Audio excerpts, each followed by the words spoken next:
pouquinho do grupo de estudos. Eu coloquei aqui, já que o professor... Ai, tá gravando aqui. Já que o professor não está presente no Norval, eu não quis falar por ele, então eu trouxe mesmo um trecho, né, do conceito de ambiente comunicacional do Norval e eu vou ler aqui. Tá ali, acho que dá para ver todo mundo. A gente está na frente? Tranquilo? Tá. Então o nome da mesa é os ambientes culturais da comunicação e o conceito do Norval de ambiente comunicacional não é apenas um pano de fundo para uma troca de informações, mas uma atmosfera gerada pela disponibilidade dos seres, pessoas ou coisas, por sua intencionalidade de estabelecer vínculos. Isso é extremamente importante dentro do grupo. Assim, uma cultura da palavra escrita constrói ambientes adequados às temporalidades de leitura e uma cultura da imagem visual operará igualmente a construção de ambientes voltados para a hegemonia da visão, com todas as consequências que dela decorrem. Só para ambientar a gente, né, acho que todas as pesquisas aqui giram em torno disso, então acho que ajuda, né, esse conceito. E aí eu vou para a minha pesquisa. Fábio, onde que ele vai? Onde que foi? Ah, não, passou. Tem que voltar lá. Então, a minha pesquisa, só falar um pouquinho antes, porque é doutorado, né, eu estou terminando o primeiro ano do doutorado. Então, na verdade, bem no começo, porque a gente acaba pegando no tranco mesmo depois de alguns meses, então eu estou aí no começo da pesquisa.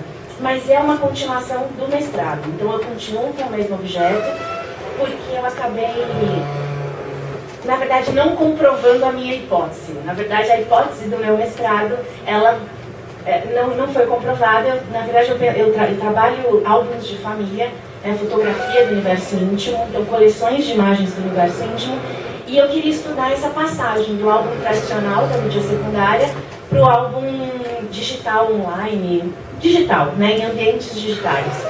E eu achei que eles estariam nas mídias sociais e nas redes sociais. Aí eu estudei no mestrado o Facebook, o Flickr e o Orkut. E aí eu cheguei à conclusão que não estava lá. E aí eu tinha que continuar a pesquisa, que eu tinha que achar onde é que eles estavam. E aí o doutorado vai nesse sentido. E aí o título é óbvio provisório, mas chama Narrador Escafandrista, um estudo sobre a pós-vida do álbum de família no ciberespaço. Essa pós-vida é um conceito do Vargas, né, Abre Vargas, não sei quem aqui, acho que muita gente já, né, se deparou com esse autor. É um conceito de uma pós-vida mesmo nas imagens. Então, nessa visão de arqueologia das imagens, né, essas camadas que constituem as imagens. Aí eu falo um pouquinho da introdução mesmo, do que me motivou a estudar álbuns de família, fotografia do universo íntimo. E aí eu tenho 3 questões que elas algumas delas já estavam lá no mestrado e outras são novas. Então, uma é uma fotografia do álbum de família da minha mãe, que eu trago aqui. A outra é um anúncio da Kodak, que desde sempre ele me intriga muito. E o outro é um álbum de um amigo virtual que eu conheci durante a pesquisa que eu estava fazendo no mestrado. E esse eu acabo falando um pouco mais dele mais pra frente. Mas o álbum da minha mãe, basicamente é essa... O que mais me chamou a atenção é o álbum inteiro, um álbum que eu sempre gostei, desde criança eu ficava olhando muito ele, mas essa página, principalmente, que ela diz assim, ó, minhas férias em Campos de Jordão. E eu sempre acreditei que eram as férias dela mesmo. E eu adorava ver essas imagens. E aí, depois de muito tempo, mas isso coisa de alguns anos atrás, eu descobri que a minha mãe, ela teve uma tuberculose, e na época era um tabu a tuberculose, e ela foi internada, tanto ela quanto a minha tia, em Campos de Jordão, no Sanatorinho, que é um hospital que tem lá para doentes de tuberculose.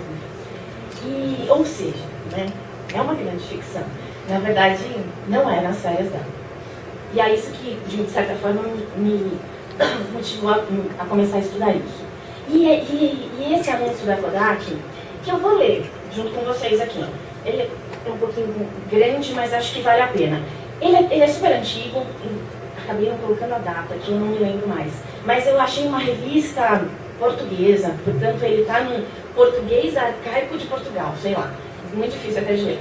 Mas o que interessa é o que está por trás disso. Então, ó, os vossos filhos. Os vossos filhos são os interessantes atores de adoráveis cenas, cômicas umas, tão comoventes outras, que são a alegria e o orgulho das mães.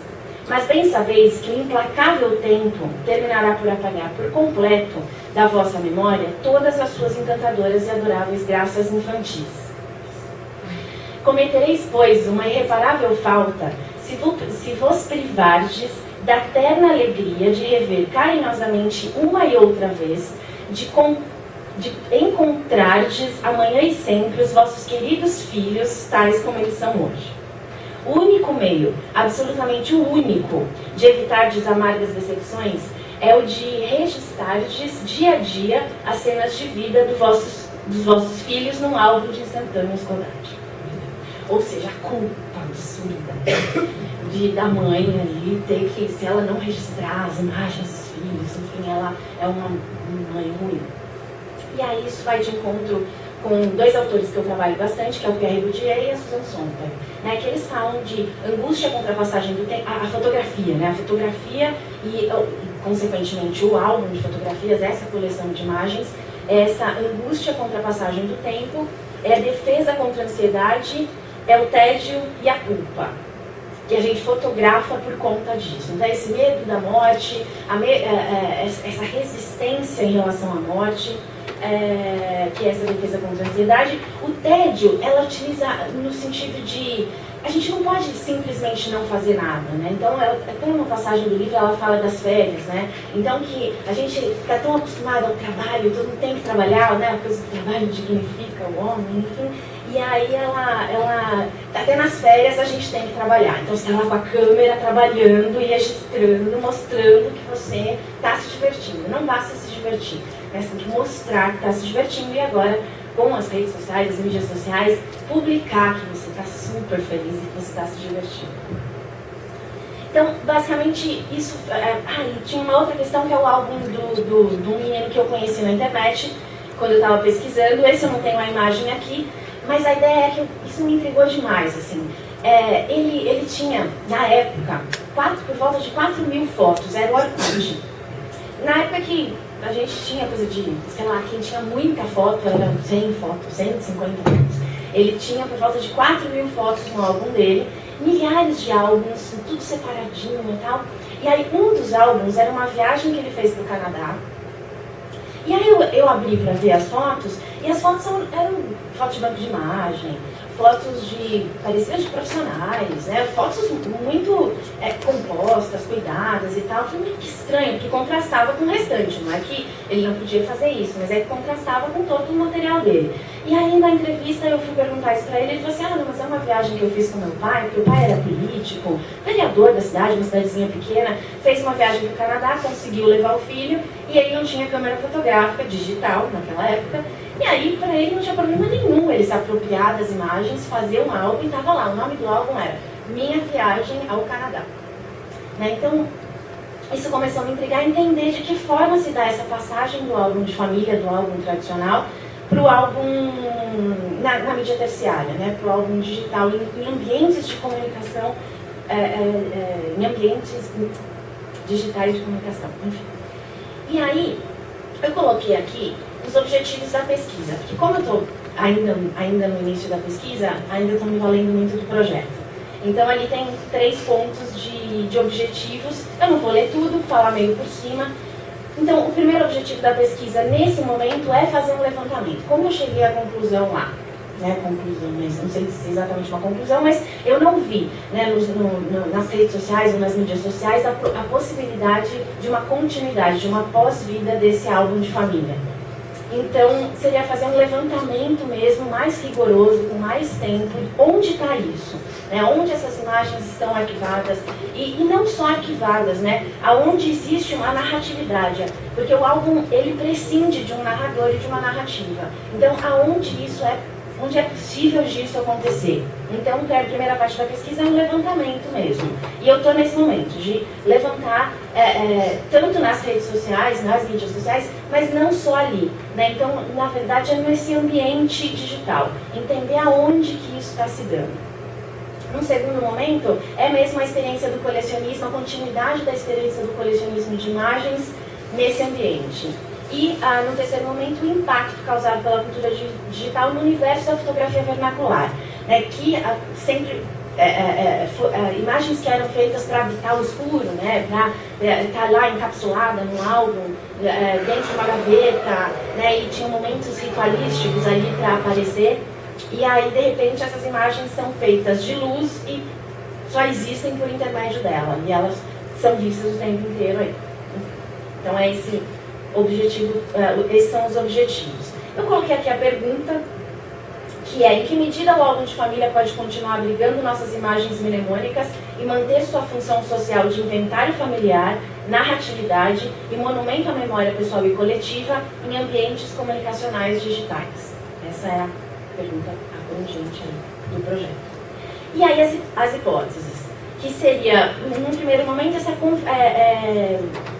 essa pós-vida, que dela conservar as questões fundamentais relacionadas à função. Já, meu Deus.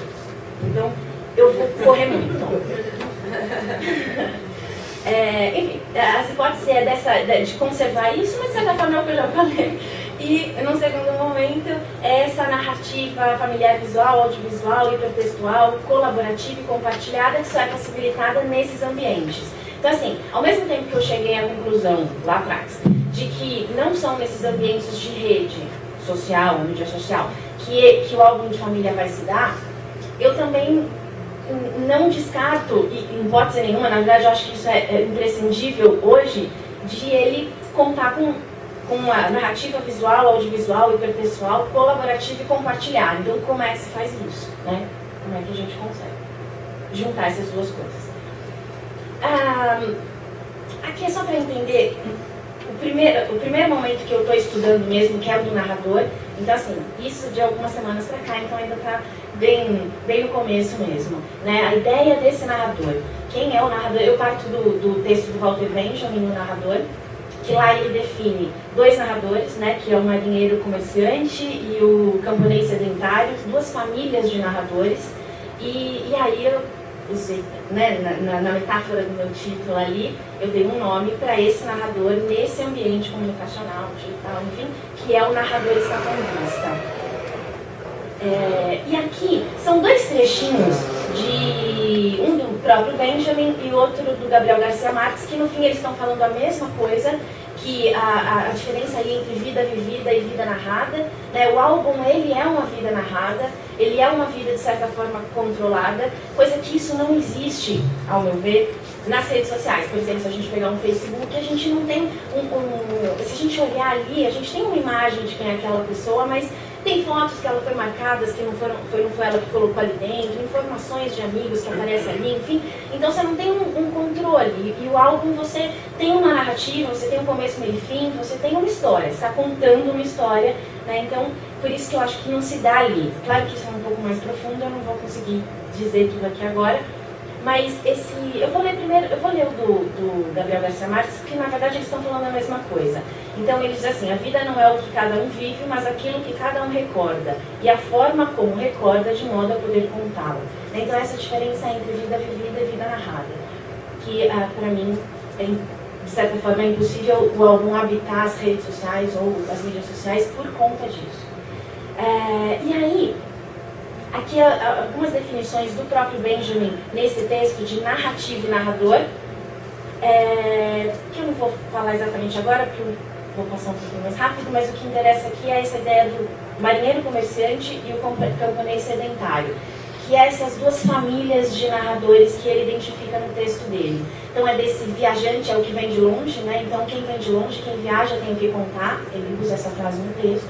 E o camponês sedentário seria aquele sujeito que sabe tudo daquela região, da tradição do seu povo e que vai passar isso de geração para geração, contando sempre com a oralidade. Aí é no universo mídia primária, né? Oralidade e gestualidade. E o álbum tradicional, ele é um objeto que ele é da mídia secundária, mas que ele carrega muito forte elementos da mídia primária, da oralidade e da gestualidade. Como é que a gente vai levar isso para a mídia terciária?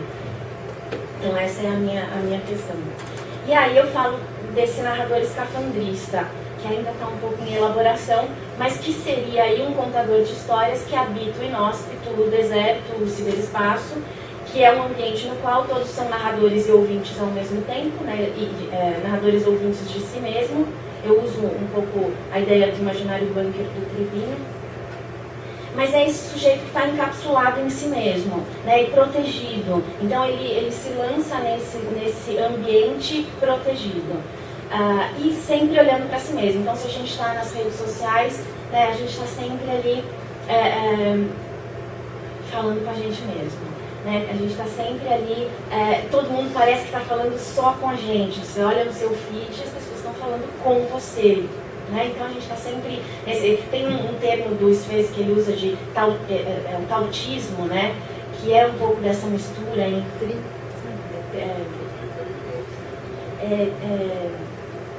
tautologia e autismo, né?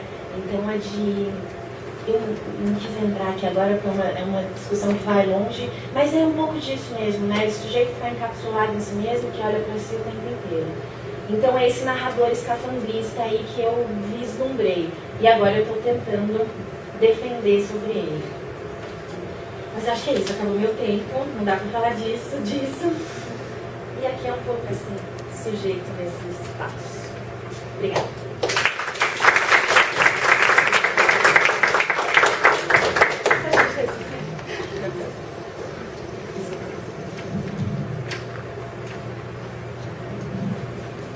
Obrigada, Camila, você obedeceu prontamente os 15 minutos. Muito obrigada por uma obediência muito boa nesse momento. Fundamental, eu diria. Então, passo a palavra agora para o doutorando. Camila, eu não disse se ela era doutoranda ou não, você me desculpe, vocês também, mas Camila trouxe essa informação. Então, passo agora a palavra para o Diogo Andrade, ele é doutorando e a pesquisa se chama Exposição, Arquivamento e Invisibilidade.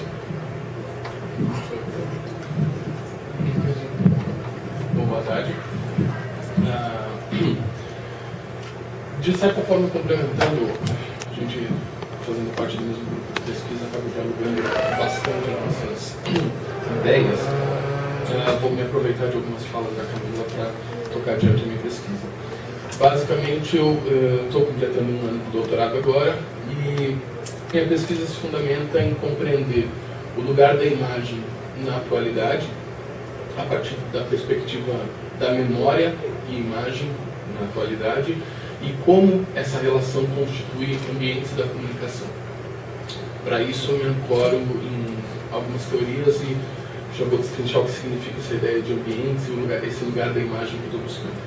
Basicamente, como referência de todo o nosso grupo de pesquisas, nós nos partimos da teoria sintética da cultura, de Ivo Abestrina, também denominada como semiótica da cultura, alemã, teoria da mídia, vertente brasileira e alemã, e a filosofia da mídia proposta por Wilhelm Flusser, onde, em todos esses casos, eles tentam traçar em suas obras uma perspectiva ontogenética da comunicação. E nesse aspecto eles vão verificar que existe uma carga mnemônica na comunicação, onde nós buscamos a sobrevivência psíquica, digamos assim, por meio da cultura. Diante da morte, o homem se dá conta dessa morte e ele tenta buscar essa perduração por meio de instrumentos da comunicação. Um desses instrumentos que ganham enorme notoriedade na nossa época, na história do homem, perdão, na nossa época principalmente, é a imagem. Então a imagem vem carregada desde o seu início com uma carga memorativa muito grande. Por um lado, ela vai representar essa tentativa de sobrevivência, ou seja, eu me deparo com essa morte, inscrevo na imagem, as imagens rupestres representam bem isso, e tento prolongar de certa forma, a minha existência ou as minhas significações nas imagens. E, por outro lado, a imagem também guarda memória, segundo o Abbe, que vai tentar buscar, Camila resumiu ali rapidamente o Weber.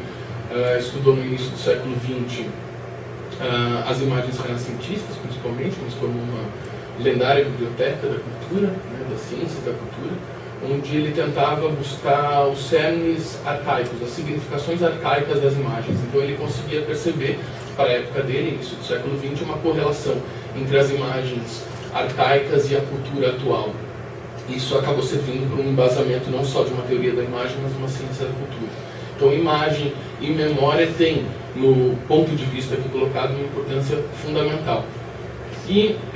Só que, diante da nossa época, por isso o termo da atualidade no meu trabalho, diante da nossa época nós encontramos uma cultura da imagem excessiva, uma visualidade excessiva que nós nos deparamos nas diversas mídias, mas, ao mesmo tempo, um ambiente virtual como é a internet prometendo uma memória incessante.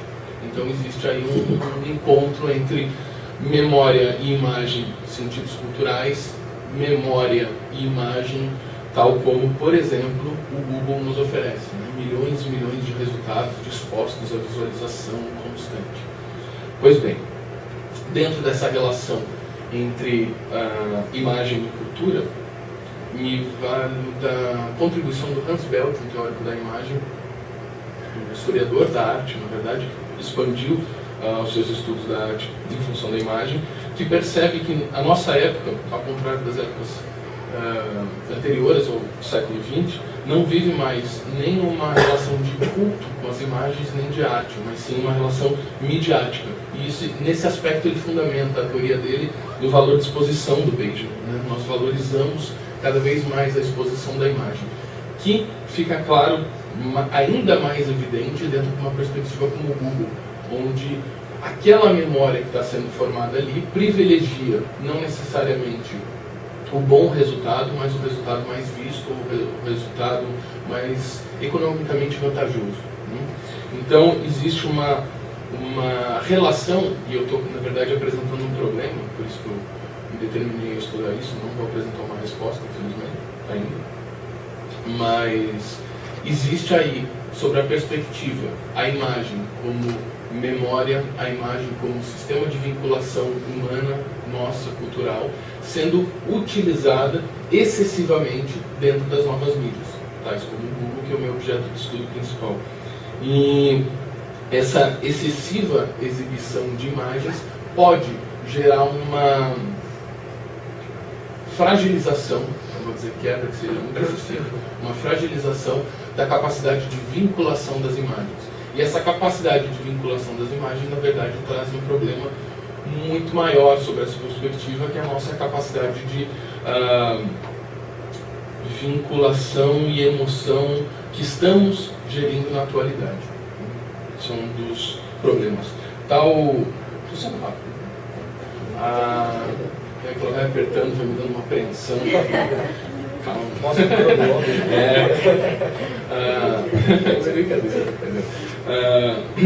Tal percepção, na verdade, veio do meu mestrado. No meu mestrado eu pesquisei os stickers, aquelas adesivinhos que ficam colados nos postes, nos postes dos espaços urbanos.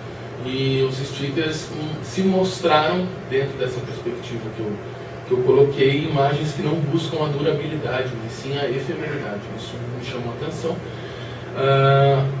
e fez com que a pesquisa se prolongasse para a internet, porque o produtor do sticker ia lá e fotografava as suas peças, colocava no Flickr, como uma tentativa, segundo eles mesmos, de perdurarem, ou seja, a efemeridade entrava num pequeno paradoxo aí. Só que mesmo na internet, pelo excessivo volume de imagens ali encontradas, até hoje, se fizerem uma busca no Flickr para qualquer coisa, vai aparecer 2 milhões de resultados. Né? Esses 2 milhões de resultados, na verdade, faz com que as imagens, depois de depositadas, sejam visualizadas durante 5 dias. Depois disso, nem quem tirou a foto volta a ver as imagens.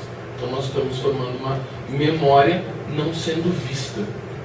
Foi aí que começaram os questionamentos. E se é uma memória que não está sendo vista, sob essa ótica específica lançada pelo bem de exposição, o valor de exposição, nós damos valor ao que está sendo exposto. Se essas imagens não estão sendo expostas, não estão sendo visualizadas, nós, ao invés de estar formando uma memória, nós estamos nos encaminhando para o que seria uma oposição da memória, que é o esquecimento. Mas seria muita pretensão minha afirmar o esquecimento assim, de uma forma tão radical. Quem sabe no final do doutorado eu dê conta dessa afirmação, mas basicamente é isso. Na verdade é mais um problema. Eu quero entender o ambiente, aquela ideia de vínculos que a Camila colocou no início, como nós estamos constituindo vínculos quando estamos lidando com as imagens da forma como nós estamos atualmente. E mais do que explanar, eu quero ouvir contribuições para adicionar ainda mais para todas essas intervenções. Foi rápido.